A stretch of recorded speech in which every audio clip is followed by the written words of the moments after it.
तो या तो यार न्यूटन के थर्ड लॉ को गलत कर लो, तो या जो तुम खुद मिसालें दे रहे हो उसको गलत कह लो। हमारा आज का टॉपिक न्यूटन का थर्ड लॉ है।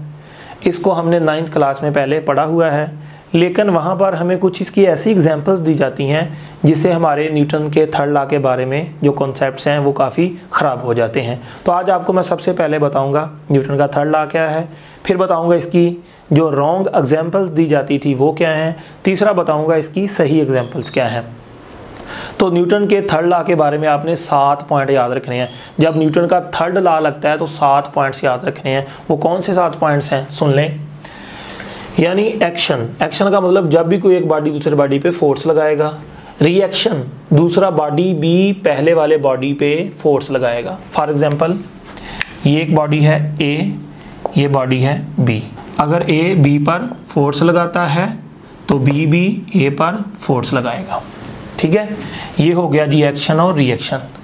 दूसरा जो तीसरा जो लफ्ज इस्तेमाल हुआ है वो है एवरी। एवरी, एवरी का मतलब हर कोई भी चीज पीछे नहीं छोड़ी, हर एक्शन या रिएक्शन का नाम ले लिया। हर का मतलब चाहे वो फोर्स कोई कार लगाए, चाहे वो फोर्स ज़मीन लगाए, चाहे वो फोर्स सन लगाए, चाहे वो फोर्स थप्पड़ मार के लगाएं, चाहे वो फोर्स फ्रिक्शन की हो, कोई भी किसी किस्म की फोर्स हो सकती है, इसलिए लफ्ज़ बोला गया एवरी।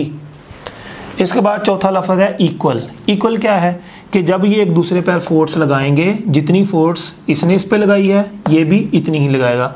फॉर एग्जांपल इसने इस पर लगाई है 10 तो ये भी इस पर कितनी लगाएगा 10, तो इक्वल मैग्नीट्यूड फोर्स की होगी। इसके बाद है डायरेक्शन अपोजिट। इसका मतलब ये है कि अगर इसने इस पर फोर्स लगाई है इस तरफ तो ये वाला इस पे फोर्स लगाएगा इस तरफ, तो डायरेक्शन दोनों की क्या होगी अपोजिट। ये पॉइंट आ गया। 6 point at the same time. इसका मतलब ये है कि जब ये जिस्म इस पर फोर्स लगाएगा तो ये जिस्म इस पर भी लगाएगा। इनमें कोई टाइम का इंटरवल नहीं होगा।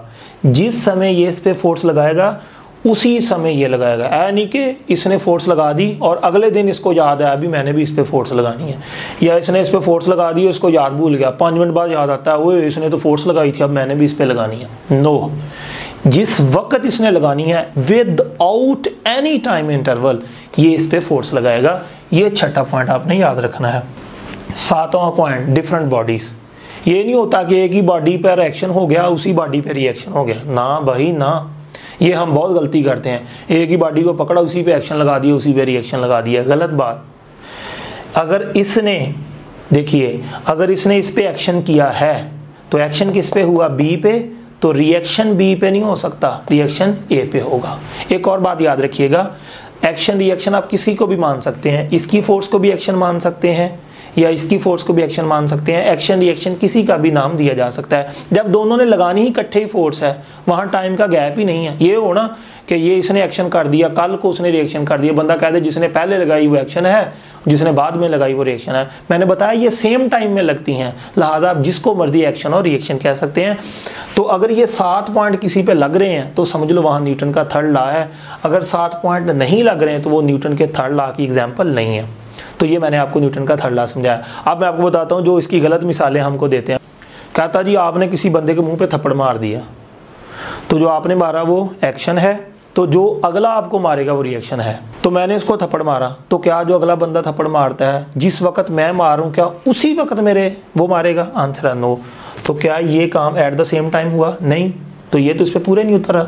एक और एग्जाम्पल, मेरा स्टूडेंट है मैं उसको थप्पड़ मारता हूँ, मैंने एक्शन कर दिया, तो अगला जो स्टूडेंट है वो मेरी रिस्पेक्ट करता है मुझे कुछ भी नहीं कहता, तो रिएक्शन हुआ ही नहीं।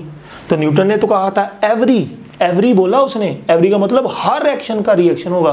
तो ये क्या है, मैंने उसको एक्शन कर दिया रिएक्शन हुआ ही नहीं। तो ये भी हो सकता है मैं उसको थप्पड़ मारूं 10 न्यूटन से, वो मुझे आगे से 500 न्यूटन से थप्पड़ मार दे, तो क्या एक्शन रिएक्शन इक्वल हुए? मैं थप्पड़ मारता हूँ 50 न्यूटन से, मेरा स्टूडेंट है, आगे से मुझे कुछ भी नहीं कहता, तो एक्शन हो गया, तो रिएक्शन हुआ ही नहीं। तो न्यूटन ने तो कहा था हर एक्शन का रिएक्शन होगा, तो यहाँ पे क्या हुआ? इसका मतलब या फिर न्यूटन का लॉ गलत है, रिएक्शन हुआ ही नहीं। कई लोग ऐसे भी जो कह देते हैं कि कभी कभी एक्शन का रिएक्शन नहीं भी होता। तो यार न्यूटन के थर्ड लॉ को गलत कर लो, तो या जो तुम खुद मिसालें दे रहे हो उसको गलत कह लो। सो न्यूटन का थर्ड लॉ गलत नहीं है, हम उसको गलत ले रहे हैं। तो ये 7 बातें पूरी होंगी तो न्यूटन का थर्ड लॉ की एग्जाम्पल है, नहीं पूरी हो रही वो न्यूटन के थर्ड लॉ की एग्जाम्पल नहीं है। आपको गलत हिसाब से सोच रहे हैं। फिर अगला सवाल है, सर जब थप्पड़ मारते हैं तो क्या वहाँ एक्शन रिएक्शन नहीं होता? होता है, लेकिन आप सोचते गलत हैं। सुनिए, ये मैं थप्पड़ मारने लगा हूँ, ऐसे मैंने मारा, तो ये जिस हाथ ने मारा है इसने क्या किया, इस पे फोर्स लगाई रजिस्टर पे, तो जिस समय मैंने इसको मारा उसी समय रजिस्टर ने मेरे हाथ को फोर्स लगाई, तो इसको जो मारा वो एक्शन है, इसने जो मेरे हाथ को मारा वो रिएक्शन है। जो मुंह पे थप्पड़ मारते हैं तो भाई यहाँ एक्शन ये है कि आपका जो थप्पड़ है उसके मुंह पे लगा वो एक्शन है, तो उसके मुंह से आपके हाथ को जो फोर्स लगी वो रिएक्शन है। सर जी ये तो फोर्स बराबर नहीं होती, हाथ पे तो कोई चोट नहीं लगती, मुंह पे तो बहुत चोट लग जाती है, तो फोर्स बराबर नहीं होती। यहाँ भाई बराबर होती। आपका फेस जो है सेंसिटिव होता है, इस पर फीलिंग ज़रा ज़्यादा आ जाती है। ये जो हाथ है ये इतना सेंसिटिव नहीं है, इसको फीलिंग कम आती है, तो फोर्स बराबर ही लगती है। जितनी मुंह पे लगती है उतनी ही फोर्स हाथ पे लगती है, लेकिन हाथ को फीलिंग थोड़ी कम आती है और फेस को फीलिंग ज़्यादा आ जाती है क्योंकि वो सेंसिटिव है। एक और एग्जांपल दी जाती है, कैसे दीवार पे बाल मारी एक्शन है, वापस आ गई रिएक्शन है। तो मैं आगे से सवाल करता हूँ, अगर सामने दीवार ही ना होए तो फिर एक्शन हो गया, रिएक्शन किधर गया? तो न्यूटन ने तो कहा था हर एक्शन का रिएक्शन होगा। तो इसकी मिसाल ये है कि यार जब आप बाल फेंकते हैं, ये मेरा हाथ है, इसमें बाल है, ऐसे फेंका, ये हाथ ने बाल को फोर्स लगाई, तो उस समय बाल मेरे हाथ को एक फोर्स लगाएगी। तो जब हाथ ऐसे फेंकता है वो बाल पे एक्शन हुआ, उसी समय मेरे हाथ पे रिएक्शन हुआ। ठीक है, तो इसको हम क्या कह सकते हैं, जिस समय बाल फेंकी वो एक्शन, उसी समय मेरे हाथ पे क्या हुआ, रिएक्शन। फिर जब दीवार पे टकराई, उसने दीवार को मारा वो एक्शन है, दीवार ने उसको वापस मारा वो रिएक्शन है। तो मेरे हाथ और बाल का अलग एक्शन रिएक्शन है, फिर दीवार और बाल का अलग एक्शन रिएक्शन है। ठीक है, तो इस तरह ये नहीं कहना बाल फेंक दी ये एक्शन है और जो वापस आई वो रिएक्शन है। नो, जिस समय फेंकते हैं उसी समय एक्शन और रिएक्शन हो जाता है, जब दीवार पे टकराती है वो एक दूसरा एक्शन रिएक्शन है। ठीक है, तो ये चीज़ को आपने याद रखना है। मिसाल देते हैं, ऐसे दीवार पे गई तो जितने जोर से एक्शन हुआ रिएक्शन ही नहीं हुआ। भाई वो दीवार का अलग बाल के साथ एक्शन रिएक्शन है, मेरे हाथ का अलग एक्शन रिएक्शन है। तो जब भी आपने चेक करना हो क्या ये एग्जाम्पल जो है एक्शन रिएक्शन पे पूरा उतरती है, तो आपने ये 7 पॉइंट देख लेने हैं। क्या फोर्स इक्वल है, क्या फोर्स अपोजिट है, क्या force at the same time लग रही है, क्या फोर्स डिफरेंट बॉडीज पे लग रही है। So this was all about the Newton third law.